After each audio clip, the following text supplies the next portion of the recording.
Welcome to YOUCANIC. Today here in YOUCANIC we have a 2014 Chevy Cruze, and on this Chevy Cruze I'm going to show you a feature that is built into this. So the concepts are, we have our key, we put our key in the ignition and say we have no power to the vehicle. What happens?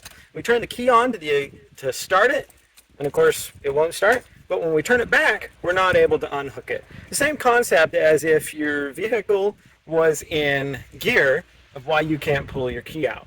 So there is a little feature here that you just got to take a screwdriver and right down here below the thing, if you're having an issue and you need to get your key out, because we don't want to just leave it for somebody to steal, why maybe you needed to go get a new battery and you have no electric in the vehicle, right? So right up in this hole here is a little tab that you need to move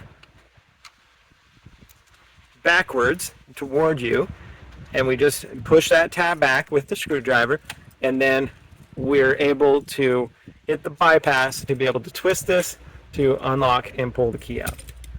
So that's a feature in case we need to remove the key for whatever reason and we have no power to the vehicle. Thanks for watching YOUCANIC, where you can be the mechanic.